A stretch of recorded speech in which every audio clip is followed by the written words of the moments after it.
So what happened with us is that we came up with this good idea, this program called iBus, and we did some initial pilots, and it was wildly successful. And so we ramped it up really quickly. The rollout was surprisingly, for education, surprisingly fast, to where all of our colleges were offering some form of iBus or another. But there was no training. There was no this. We did not have meetings like this. It was just like, hey, team teaching is a good practice. Go do it. And people came back and said, OK, we did it. And it's difficult. Or it can be difficult. I think, yeah, the battery might be low on that. Oh, or it's intermittently working. There we go. Great. I think that's the key. So team teaching is or can be difficult. Teachers are asking for guidance on how to team teach better. And I think here we are today for some of those types of feedback. And so one of our colleges, Pierce College, I have to go back and forth between these two slides, got some grant funds to identify, explore, practice, and incorporate approaches to team teaching. Because I've been surprised, I've gone to some of these honors programs that tout their team teaching, and I saw it and it was more tag teaching. Like I spoke for a while and then I kind of tapped out with you and sat down and then you taught for a while and then maybe we switched again. Now I'm not saying there's anything wrong with that or if you've done that, that's not team teaching, but it's certainly not the only way to team teach, and that's a lot of what I've experienced. And so I think when we looked at the models of team teaching that were out there at the time, we saw a little bit more of that kind of trading or tag teaching, which again, nothing wrong with it, but we said, what else is out there? How else can people teach besides that? We were looking for things that maybe could be more integrated than that model. And then, of course, team teaching was difficult for a variety of reasons. So the research question is really what best practices for team teaching work more effectively than others. The focus was really on student retention and gains. So it wasn't necessarily what was easiest, what was most fun. It was really what really made the most difference for students. And then we figured that once we had identified these best practices, it would make sense to make sure that team teachers were trained in them. And that they could investigate and analyze and discuss the various types of team teaching that are out there. It's pretty typical in Washington State to get paired up to team teach and then go to a training. The idea is that everybody would go to a training first, but that ends up just not being practical. I mean, sometimes an instructor gets signed 3 days before class starts, and there's no time for training, right? So we all know that story, right? So it's very typical for people to do it and then come back and actually get the training. In some ways, makes sense. I did get the training before I team taught, and I remembered this much of it. It just was like, until I'm doing it, you're just talking at me. So I'm glad that we have some people with some teaching experience, because I think it makes a big difference when you've done it to try to understand it a little bit more. So we're going to identify and analyze 6 ways that we talk about team teaching. It's not that there can't be others, but these are the 6 we identified in our research. We're going to discuss pros and cons, because not each type works the same in all situations. So we'll discuss pros and cons, and then in the afternoon session, especially our second half, we'll start thinking about strategies, lessons, and plans that we can develop using these models. But these models are really kind of the heart of how we do it. And we do want to define team teaching and make sure that we know what we mean when we use the term or the phrase team teaching. So it is a group of 2 or more. We've got some 3-person teams running around in the state, mostly 2. A group of 2 or more teachers working together to plan, conduct, and evaluate the learning activities for the same group of learners.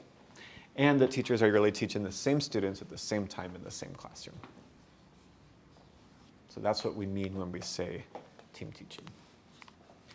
And a question that we'll ask, and this can sometimes generate a lot of conversation and sometimes not, is what types of team teaching practices would you expect to see when faculty are engaged as equal partners? So before you answer the question, I want to deconstruct the question a little bit and ask you why we use the term equal partners and what you think we mean when we say that. Because we know that the CTE instructor is the instructor of record, and that that's their responsibility from an institutional perspective, and that oftentimes there are safety requirements and other industry requirements, which we're not diminishing what the CTE instructor is responsible for when we say equal partners. So why do you think we say equal partners? What do we mean when we're talking about that? That's good. Think about it from the student perspective. If you're told that you have 2 teachers in the classroom, but your experience is, well, I really have 1, and then someone doing something else. So from the student perspective, that equality is really important. Good. Might also matter just for the instructor relationship, for the feeling that you have between the 2 of you. to feel that you're equals. So we think about what the word equal means. I understand that there's institutional inequities. We've got lots of teaching teams in Washington State where one person's tenured full-time and one person's adjunct. So you say, okay, that's not an equality, but that's not something that IBES can control. What we can control is what it feels like for the student to have two teachers in the classroom and what it can feel like for the teacher to have two teachers in the classroom. Those are the things that we can control for. So I think that it's as much a feeling as anything else when we're talking about equality. So with that said, we're not actually going to answer this question, or rather we're going to answer it by going through the next set of slides, but we're keeping in mind that we're looking for a sense or a feeling that faculty are engaged as equal partners, and that we're keeping that at the forefront as we walk through these models. So there's 6 of them, and I don't care if you ever memorize these terms or not. That's not important. And I'll say this at the end, but I'm going to say it now, they blend and blur in and out of each other, right? But we isolate, this is just like any kind of academic study, we isolate them and we give them terms so that we can study them, look at them more closely, and then incorporate them in a more broader sense in our practice. So without further ado, the traditional, the collaborative, the parallel, the split differentiated, don't forget that one, the monitoring, and the complementary. Those are the 6 ways that we talk about team teaching when we talk about team teaching in Washington State. So what we're going to do is we're going to just walk through each one of these. We'll think of some pretty just common examples of what those look like. And throughout this, I absolutely encourage interaction from people who team taught. Oftentimes you didn't realize you were doing one of these models because no one told you that model existed, but then you're like, oh yeah, we did that and that worked pretty well. And so we want to hear from you as you've had those experiences. So the first one, and one of my favorite examples came from observing a class here, so I will be excited to share that with you. The first one is the traditional model. This, for many instructors, is kind of a bread and butter approach to team teaching. And again, with that spirit or that feeling of equality in mind, I'm going to share that one teacher takes a verbal instructional lead, kind of like what I'm doing right now. I've got a little bit of a verbal instructional lead with you. I'm not teaching you, but it's a similar kind of a space, explaining a concept, while the other teacher takes a written instructional lead. So if I was co-training right now, my co-trainer would be at the dry erase board or at a DocuCam or on Microsoft Word getting projected, and they would be writing down the key points that I was saying. And they might be constructing a visual to go along with it. Maybe I said something that would lend itself to a Venn diagram, and they're saying, okay, here's how these relationships are connected. They might be not just writing points randomly on the board, but constructing them in a hierarchy, such as would be beneficial for note-taking. They might be able to stretch out along when I use some technical jargon term like, I don't know, I can't think of one right now. And it's sort of a big buzzy term for students. My co-teacher might spell that really intentionally, might underline some syllables or do some other types of instruction to kind of get at what that word is, help me break it down, those types of things. And the teachers can trade roles as needed, depending on what's the focus in that particular class moment. We could switch and I could do the writing and my co-teacher could do the speaking. This can be a good starting point if you're not sure what else to do, because the value is always clear to have the note-taking happen on the board. You can then segue into more interactive, collaborative forms, and that'll actually be the next model, which I've kind of grouped them together intentionally. So students always get value out of it. This can be great with a lot of planning, so that you really know what the other person is writing, what you would want them to write. Because certainly when I'm a standalone teacher, I write on the dry erase board. So for me to give that up is actually a little bit of a controlled thing, to be like, I'm going to have somebody else write for me. So the planning is really key there. However, once you get in a flow, you don't have to plan that all the time, because you kind of know what you're doing and what you're expecting. So it's a model with some good depth. It's a good student experience. They've got 2 different things to look at. You can sometimes, you drift in and out of hearing somebody speak and then seeing that get documented on the board, and you know that you've got both. So students are learning a lot from that. Anybody else use this model or something similar to it, and they found that it had good results, or it was fun, or it was challenging, or anything like that? So some of the models keep that in mind, that they work better in some spaces than others, right? So this one, and I think maybe one of the reasons we call it the traditional is that it works well in a traditional classroom space where you've got some of those things at your disposal. Good, okay. It flows in and out often, as you've already heard, with the collaborative model. This one bumps it up. In that first model, I was really saying one teacher's speaking, one teacher's writing. Here you're both speaking. Teachers deliver material not by monologue, but by exchanging and discussing ideas and theories with students. So it's a very active participatory thing. A unique way that I've seen some people use it is that first bullet point. Students can model joint test taking by using problem-solving dialogue. So they're talking out loud with the two teachers are taking a sample test together, a question that's multiple choice, A, B, C, D. And they're saying, could it be A? Why? Could it be B? Why? And they're talking that out. They're having that dialogue, and that's modeling for students how they should be working through a test, even if you're taking it alone, to picture that dialogue of defending and explaining and thinking about the reasons why you'd pick one choice over another. More generally speaking, I think it's just teachers engaging in a discussion that models asking questions, active listening and paraphrasing. I've heard this feedback so much, we're not going to create a seventh model because the research is done, it's buttoned up, and we just don't do that. But there's a seventh model embedded in here that's called the super student model. And that's the co-teacher, oftentimes the ESL instructor, but it could depend on the topic or the moment of the day, asking questions, active listening, and paraphrasing. So when you say this, it sounds like you're saying this. Or, you just used this term in this way that's a little confusing for me. Can you repeat that again, or can we find a different way to explain it? And so the teachers are actually having that dialogue in the classroom, and students are hearing that. And again, it's that modeling student behavior. I think in this one, if the key thing that's being modeled is note-taking and the idea of keeping track with writing what you're hearing and organizing it. This one is saying, let's do that out loud, and let's ask questions, let's slow things down, let's paraphrase, all of those types of things. So it gives the student who's maybe new to being a student or new to that content area a little bit of confidence and a little bit of modeling. This is what it's like to ask a question. This is what it's like. It's okay to ask the teacher to slow down, but there's some good ways to do that, and let's see what those ways are, that kind of stuff. So I think this model is kind of the most integrated, so it involves the most kind of planning and trust between the two teachers to pull off, but it can have a lot of rewards for the students because it's very engaging. It's a very engaged classroom when this happens. One of my favorite, because I couldn't decide if it was the traditional or the collaborative, I think it's really both, and you'll see that you can blend and blur these models. No, I want you to go back. Okay, was in this classroom. It was business math. I think it was Tina and And what they did is they took the dry erase board and they split it in half, and they were solving a math problem. And they took the same problem but solved it in two different ways. You had Common Core, and then you had whatever they called what I learned. It was just called math back then. And it was interesting, and they just said with the students, track the way that makes the most sense to you, or watch both and see how they're different. And I thought that was a really interesting application of the collaborative and the traditional model. They're both writing, they're both speaking, they're getting the students engaged. Which one makes sense to you, why?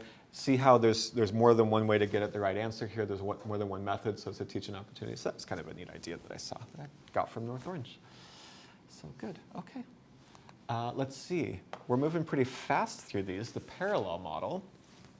In the parallel model, the class is divided into 2 or more groups.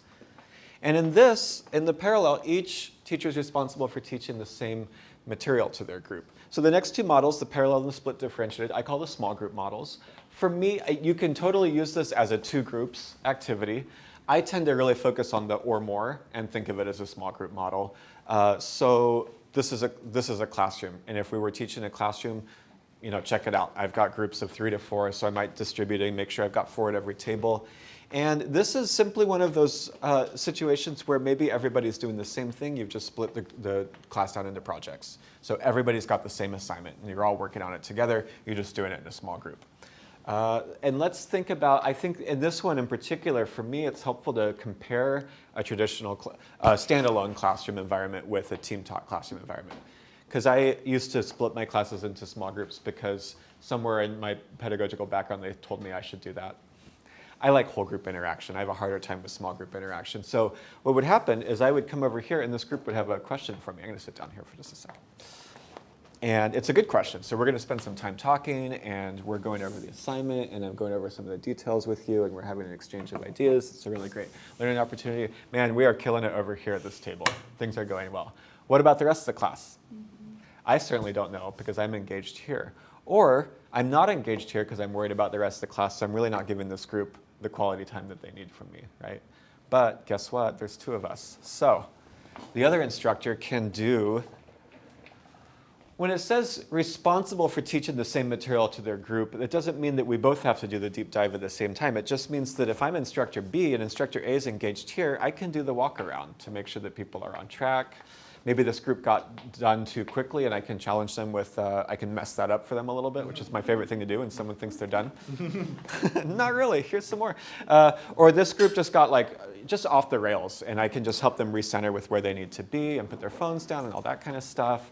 Maybe this table has a really good question for teacher A, and so I can say, okay, hang for a minute, we'll get teacher A over here as soon as they're done, we'll switch. But again, maybe I'm ESL instructor and this table is having an English language moment where we're going to I'm going to just do some in the moment ESL instruction. Or maybe this table just really needs a fraction review and we're going to do that real quick, right? And so we've got the leverage of the two of us. Again, like up front, you might plan this and structure this pretty heavily. Over time, as you get used to each other, it starts to become more natural, so you don't have to plan it as much. What you heard from Kathy, I think, is accurate. I think that first year, it's a steep learning curve, and if you're able to, and I know for institutional reasons that doesn't always work out, but if you're able to keep good teaching teams together, that richness will grow over time, and that need and that expectation for planning will really decrease over time because you've got trust and you've got a relationship. Right? I see both of these models in lab spaces with computers where students are even more self-paced. Maybe everybody's technically working on something different because they're all at a different stage in their project. Or if I'm in, it seems like we're mostly, I don't have like welding or auto repair in this classroom. No, okay. But I see that too in those true skilled trades areas where people are really on the floor doing different projects. And teachers can help different students with different projects. Or again, that key pull-out where I'm saying, you know what? The thing that we're doing today relies on a really Loctite knowledge of how fractions work, and it looks like a group of us need to go review that one more time before we dive into it. So it's that more kind of competency-based instruction where you're targeting it to what the student needs in that moment. So it's often used in lab or competency-based classroom spaces. So this isn't the kind of thing where you would be like, well, I'm going to take my level 4 students and put them over here, my level 5 students over here, and give them different assignments. It's really focused on the course content and on the course outcomes, and simply saying if different students are working on different pieces, you've got the two of you, and you can leverage that joint expertise. It's joint expertise and it's joint classroom management is really what it is. So it's not all just about content knowledge. Sometimes it's about people knowledge. And this is another thing, we'll get into this a little bit more too, but team teachers can really leverage their differences in personality and their differences in approach to teaching and learning can be really useful. Like for me, behavior management was never a strong suit. I just thought, why don't these people just behave? So then I would just sort of silently fume about it because I didn't know what to do. Whereas having a co-teacher who's like, yeah, I love it. Let's get in with these students and let's help them figure out how to learn and be really engaged and all extroverted and dynamic and stuff. So sometimes you get a teaching partnership where you just leverage what each other is good at in a more human way, in a more working with people kind of way, right? So that's a pretty neat thing that can come out in some of these two models where you're just working with students in different capacities. It's even okay sometimes to be like, you know what?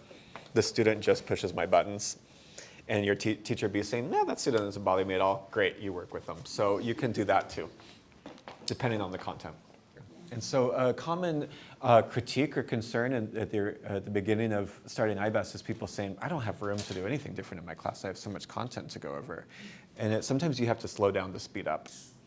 And if you really meet students where they're at and start to fill in some of those blank spaces so that everybody's on the same page, the class can accelerate so much more quickly from there. But you've got to be willing to put a little bit of that time in front to say, I'm going to spend some time sharpening my axe before I start cutting down the tree, right? And I think that's really what that is, for sure. So those two, kind of the small group models, if you will. And this one, I'm going to just break my team teaching definition just for one slide. So, and it really depends on the program. So it's not required in Washington State, but some programs choose to offer what they call an additional support class. That additional support class, are you using that in all or none of your or some of your programs here? One. So it's not every pathway, but it's some. Okay, so that's good because that's the same thing in Washington State. Some programs swear by it. Some programs swear not by it. They absolutely don't want it. Other ones say, I don't see how you do IBES without it. So I think it's up to the practitioner in that program to decide what's the right thing. So those who offer separate support class, it might meet anywhere from, it could be 1 hour a week, it could be 5 hours a week. I think the standard is probably about in the middle of that, 2 to 3 hours a week. And it's a chance to slow the classroom down. Sometimes people will schedule it before the main content class, and through planning, it's preparation. Okay, here's what's coming up in the next hour. Let's get you working with these terms. Let's see, okay, maybe didn't quite get all your homework read. Let's look at some of those key points and do all of that stuff. Other times, it's scheduled as a debrief. Okay, class occurred. What happened? What questions do you have? Let's dive into your homework assignment. Do you know what's being asked of you? Do you know when the due date is? Let's look at these language things. I remember my co-teacher and I would use it as like a, whew, you know, I was really gonna, and it depends on the content and the knowledge, but sometimes there was something that I was gonna cover in the main class that I didn't quite get to, and it lent itself to be something that could be done in the support class. Hey, could you spend a little extra time working on paragraphing? We didn't do as much of that as I wanted to. Great, right. So again, depends on the content, depends on a lot of factors, but it really, the reason we include it, even though it's not team taught, is it really complements the team teaching that happens in the content course through that contextualization. So the key there is that when you're in that support class, you're not going to revert back to worksheets in an ESL textbook that don't have anything to do with the curriculum, right? You're saying, okay, this is a pharmacy tech program. We're continuing to work in our support class with the pharmacy tech. Doesn't mean we're not doing some, maybe we need to do some core language building skills that are not strictly speaking about pharm tech. That's okay. But it's all in support of the student being successful in the content classes, right? And so then I simply say that if no separate support class is offered, then the complementary model is not used. Some people will say that they use this model in the content classroom as a little bit more of that tag teaching thing that I mentioned at the beginning, where it's like, okay, you're going to set it up, and then I'm going to take 10 minutes after that to talk about it from a different perspective. And that's fine too. You can totally use it in that way. I've just tended to see it used more in that support class model. So.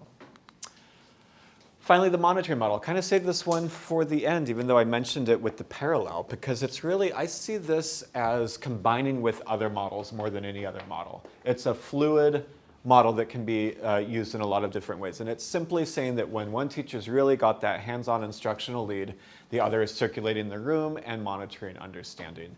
And again, that works great. It can work in traditional classrooms. It works good in lab spaces. I try to use IBES as a way to create a new feeling of energy that isn't always in standalone classes, where both teachers are pretty up and engaged. And so it's an opportunity for me to not feel like I need to be standing here all class period, or at the dry erase board all class period, but that as teacher A, I can wander around and interact with students and ask them questions and stand by them, knowing that I've got another teacher who can do the same thing. And so we can really think strategically about where we want to position ourselves in the room, how we want to vary where we're placing our bodies. And sometimes that can be intentionally sitting in a very specific spot with a very specific group of students, because they need that from you, either from a positive behavior management perspective or from just a learning perspective of like, I'm going to just sit with the student and help them through the next couple of minutes of class together. So it's intentional. I think it's another one that's kind of an easy entry point if you're uneasy about the teaching relationship, if you feel pretty new to the content. You can always circulate the room, and you can always kind of be looking for confusion and communicating that back to your instructor. So that's ways to kind of keep the energy up. I like to say that this is a good starting point, but not a good end point. And what I mean by that is if two teachers only ever used this model, I don't think you'd get that equality we're looking for, unless you really varied it up so that you switched a lot. But I like to think of this as the glue that kind of moves in and throughout the other models, but not a place where you'd want to stay and only do that. But have people used this to positive effect? Have we gotten some use out of this idea of having one instructor who's free to just kind of move around the class, check check comprehension, those kinds of things? I'm seeing some head nods. Yeah, we did that really well. Uh-huh. Operations course. Yeah. We also ended up, I think like you said, it took a semester for me to figure out what the class was about. Sure. But Yeah, why would for a you year. Why would you Yeah. expect to know fun tech? The operation. Yeah. But eventually, we even toyed with the idea of like an hour in the lab Yeah. for the class, and then, right? And then, or emailing students before and after class. Yeah, again, they like repeat it better than me. So Yeah. it's like, great, we'll run with that. Totally. Good cop, bad cop kind Yep. I like it. Good. So yeah, not rocket science, huh? There's 6 different ways that we talk about team teaching. But it's not rocket science, but it's not necessarily intuitive. So that's why we do the training, so we can really think through, okay, here's some ways that we can do this. You're going to draw on these models based on a variety of factors. You're going to draw on them based on your personalities. You're going to draw on them based on your actual teaching philosophy, your strengths and areas for growth. We're on the West Coast, so we don't say weaknesses. Thank you. We think that the greatest success, as well as the personalities and strengths of the students, as you've heard Kathy say, and as we all know. I mean, I'm a standalone instructor. I've got 2 sections of this class. One meets at 8 o'clock, one meets at 11 o'clock. Do I have the same class? No. One classroom, I can't get them to talk. Another classroom, I can't get them to not talk, right? So I'm going to have to use different techniques, even though the content's the same. No different in iBest. And so you're saying, well, who are our students and what do they need? Maybe this is a small group classroom. Maybe lecturing isn't really working in this classroom. And so we've got to find a way to drive this content into small group activities versus we've got a really great whole group vibe. We can do some more of this whole group stuff, whatever that is. It can be as simple as instructor A saying, you know what, I'm a lousy speller and I have horrible penmanship. And instructor B saying, hey, I've got great spelling and I write really well on a dry erase board, and so great, that's my role in this class. I mean, you can really look at what are you good at, what do you like doing, and how do you leverage that in the classroom.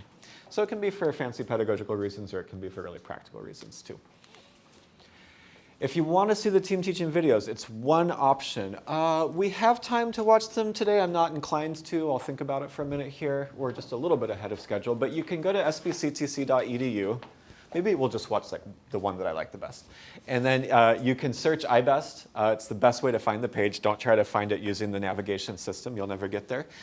Just go to sbctc.edu, search iBest, and then one of the links on that page is click to watch iBest Team Teaching in action. This was an attempt, we filmed these several years ago before my time, to try to bring the models to life so that you could see them. I think some of the videos work a little bit better than others, but it can be really great to give you an idea or a picture of what team teaching looks like in the classroom. And it can be great if you have a teaching partner who hasn't been through a training and isn't going to get to go through training to at least have a visual for what they look like.